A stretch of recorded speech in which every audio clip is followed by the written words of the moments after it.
केंद्र सरकार ने कोविड होने पर खुदकुशी करने को भी कोविड से हुई मौत मानने की बात कही है और एक हलफनामे में ये बात कही गई है। हाल ही में केंद्र सरकार ने कहा था कि 50,000 का मुआवजा उन लोगों को दिया जाएगा जिनकी मौत कोविड से हुई है, उनके परिवार वालों को दिया जाएगा। इस पर एक जानकारी के लिए एक बार फिर से रुक करते हैं हमारे सहयोगी आशीष भार्गव का। आशीष, केंद्र सरकार क्या कह रही है?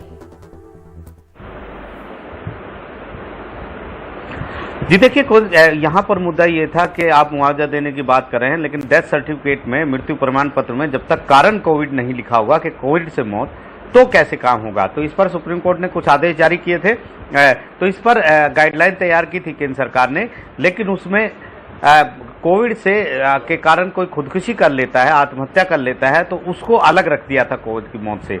लेकिन इस पर आपत्ति जताई थी सुप्रीम कोर्ट ने पिछली सुनवाई में, जो 14 सितंबर को हुई थी, और कहा था कि इसे स्वीकार नहीं किया जा सकता। केंद्र सरकार एक बार फिर से विचार करे और अगर कोविड से संक्रमण होने के कारण उस दौरान कोई खुदकुशी कर लेता है तो उसे भी कोविड से हुई मौत माना जाए और उसके परिवारों को भी मुआवजा दिया जाना चाहिए, उसके परिजनों को भी।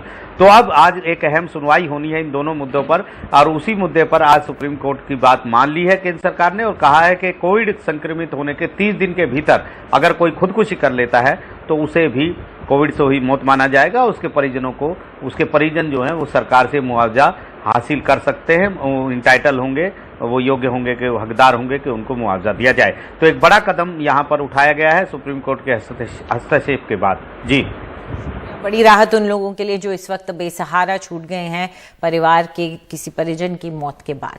शुक्रिया इसके लिए, पूरी जानकारी के लिए।